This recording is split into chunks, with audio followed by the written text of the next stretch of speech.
3, 2, 1, action.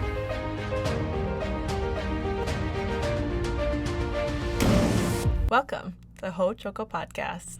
Hello, Mitakuye, and welcome to Ho-Choka, here at the center of St. Joseph's Indian School campus.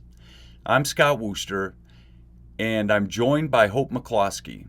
Today, the two of us host Joseph Marshall III, award-winning author of 18 books, cultural and historical consultant, teacher, craftsman, administrator, actor, and public speaker. He joins us to tape for a series directed primarily to our families about the vital task of reinvigorating the cultural identity of Lakota youth. In this podcast, we explore language, memory, and cultural identity. Joseph, thank you so much for joining us today. It's good to have you here. Thanks for inviting me. I'm glad to be here. Looking forward to it. So, Joseph, I understand that you describe the pre-reservation Lakota community in the book and what we've lost. I've been fortunate enough to be close to my grandmothers and learn their wisdom and their knowledge and just overall their past.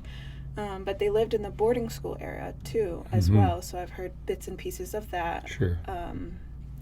And so I was wondering if you could tell me what it was like to live our Lakota culture before the effects of forced assimilation. Well, I'm sure that it was obviously a lot different than it was even for my parents' generation. My grandparents on both sides, paternal and maternal, were part of a generation where they were very connected to their parents and their grandparents. The form of the language that I speak probably comes from the late 1800s, the way that my great-great-grandparents used the language, because my grandparents learned it from their parents learned it from their parents, so forth. So I learned it from my grandparents in the form they were using, the words they were using, the patterns they were using back in the late 1800s. So, it was different. If somebody learns the language now, it just by time itself, things change. And the language is slightly different than it was, 2 or 3 generations ago. Same way with the overall lifestyle. There were more, the families were closer in villages. They actually lived together in villages. And today we're scattered all over the place. Some of my children live on the West Coast. Some of them they're all over the place. We don't have that sense of village. And not so much the physical sense of village, but the sense of community that binds that extended family together. So if you can visualize a village, hence a community in the old days, before reservations, the village was almost always, depending on the topography, in a circle. And the teepees were arranged in concentric circles. And if your teepee was next to your relative's teepee and so forth, the next time the village moved to somewhere else, then you put your teepee in the same place. You just didn't go hodgepodge and say, well, I'm going to be over here for a while. You put it in the same place so that everybody could still physically relate to each other the way they did in the previous village. All those kind of things did was strengthen the sense of community, the sense of belonging. Relatives were never very far away. Grandparents were never very far away, especially the grandparents, because everybody in the village, everybody in the community, everybody in the extended family had a role to play in that society. Whether you're a young adult, or whether you're a child, whether as a grandparent, you all had a purpose in strengthening that community, enhancing that community, and certainly teaching the next generation. We don't do that anymore. That's the difference.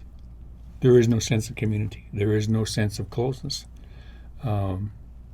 And when that bond isn't there, because it was enhanced, that bond was strengthened by the physicality of the village. You knew that uncle and auntie were over here, and grandma and grandpa were over here, and everybody in the village was probably your relative in one way or another. We don't know that today. Mm-hmm. We don't experience that sense of belonging to a very large family. We have families, certainly we do, but we don't. The dynamics are not the same. The strength of the family is not available to us the way it used to be back in the old days. So that's what I mean. Mm-hmm. If the family bonds have been weakened by the intrusion of another culture, by our lifestyle, by the fact that we don't speak our language anymore. All of those factors weaken the culture and weaken the sense of family, mm-hmm. unfortunately. Yeah. The culture, Lakota culture, everybody had a sense of place, mm-hmm. a sense of purpose, a sense of family, a sense of community, and because of that, they had a sense of identity too. And then came the Europeans, the white mm-hmm. man, and you describe what the devastating loss right. to Lakota culture, identity, society. It's a touchy topic. It is. And it's definitely 100% mm-hmm. covered in your book. And I know you have had mixed reactions from people, as sure. we talked about that a little bit before. And the truth is that it was devastating. There mm-hmm. were things that happened. Can you talk about that a little bit? Sure. I mean, there are things that for whatever reason, we didn't talk about, or we were not allowed to talk about. And I think it's way past the time to tell the truth. Mm-hmm. We don't have to beat each other over the head with the bloody stump of the past. We just mm-hmm. have to be honest about what really happened. Mm-hmm. And that's sometimes hard to do. And the fact of the matter is, the invasion of another culture diminished ours. Mm-hmm. Pure and simple. That's putting it mildly. Right. Putting it very mildly. And the biggest thing we lost is that sense of who we are, individually and collectively. Mm-hmm. If you don't grow up speaking a language, then you lose part of that connection you have with your community and with your family and with your society and your culture. You can still have it, but there's something very enabling about being able to speak your own language and hear it, mm-hmm. The way I was fortunate to do. So I think that's, we've lost land. We lost our territory. We lost our way of life. We don't live in teepees anymore. We don't chase buffalo anymore. That's never going to come back. I mean, that's the stark reality. That does not mean, however, that we cannot have a sense of reality, a sense of identity about who we are. Yes. As Lakota people or as Native people, any kind of indigenous people. That's the greatest loss we have, is our sense of identity, our sense of who we are. I would like to tell a story of my grandfather and I taking a walk. He would take me along on walks for whatever reason. We would go down along the river or up on the prairie, on the flats, on the meadows. And there was always a reason for the walks. We would be gathering wood, or we'd be looking at game trails or whatever. He had a lesson to impart. So he would, whatever trail we were walking, he would stop now and then and turn me around and say, "Look back at the trail." So I would. And I was curious about why he did that. Mm-hmm. But I never had the nerve. I didn't have the nerve to ask him why, like some kids are. Finally, when I was about 8 or 9 years old, he did that again on one of our walks. So I said, "Grandpa, why are you doing this? Mm-hmm. Why am I looking back at the trail?" And he just nodded and smiled and said, "Because one of these times I'm going to send you back down that trail by yourself. And if you don't remember the way, you'll get lost." Mm. So I thought about that for a while. Of course, being a kid, it doesn't have the meaning that it did for me mm-hmm. that it does now. Yes. And as I got older, then I finally figured it out. That trail that we came down is our past. It's who we are. It's who we traveled as a group of people collectively, and what road we traveled individually in our lives. And we have to know that. We have to remember that. And if we don't, we lose a sense of identity.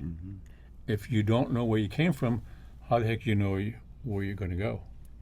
And throughout all of my life, I can say this, that there have been struggles.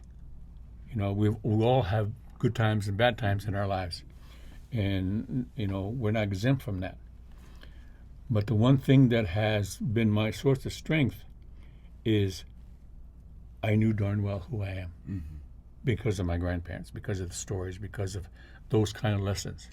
So identity is the one thing that helps guide me through my life, through this world.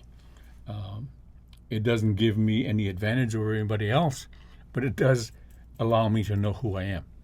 And that's the one thing that we're lacking as indigenous people, and certainly as Lakota people, is that, you know, we're getting further and further away from that sense of identity. I like to ask people, what kind of things do you do every day? Think about the things you do every day as a Native person. And are those things that you do, the things that you say, the things that you think and speak, are they more like European or are they more like Lakota? And it's a tough question. It's one question where you need to be really, really honest with yourself about the answer.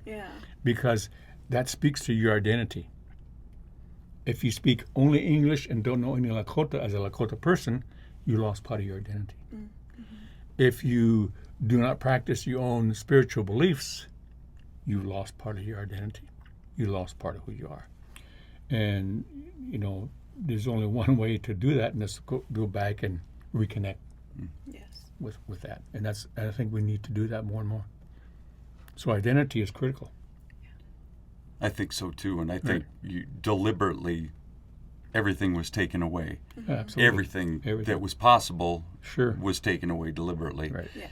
Identity can't be taken away in the end, I don't think, but it has to be carried on. It has to be passed Exactly. along, and it has to be nurtured.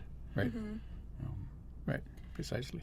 And I know for someone as young as me and like in a different generation than you guys, it's a bit tougher for people my age and people younger to grasp onto that. And I know that I see children, you know, younger than me who have like a full grasp on like the Lakota culture, and I'm like so excited for them, and I'm so happy that I can look back and say they're gonna carry on something that I might not be able to. Right. But I know I try to do as much as I can, because, you know, like I always take a moment like every morning and every night to like think about my family and think about just like I kind of take a moment and thank Nkashila for letting me live another day and letting me be able to connect with people, because I know that I have a lot of white friends, you know. I have probably a bit more white friends than I do Native friends, and that just speaks to not that I'm keeping on to European customs like you've said, but it's just how the world happened, you know. But even then, I still try and teach them some things of the Lakota culture. Like I had a big discussion with them this past summer of why I cut my hair, because I was like, I'm gonna keep my hair long. You know, I was like, that's gonna be my main goal. And then I had to cut it, unfortunately, because of a loss. And so I told them about that, and they're like, I didn't know that's why you cut it. You know, I was just like, that's just what happened. And I tell them why I have to take time off a week every summer for Sundance. I'm like, that is one thing that I would not enjoy missing, because that's when I get to see my family. I get to see extended relatives I haven't seen since last Sundance, you know. And I know that sometimes my siblings I don't know if they don't care for it or they're not necessarily grasping at why when my grandparents speak Lakota to me, I understand it. I don't speak it, but I understand what they're trying to tell me and what they're saying to me.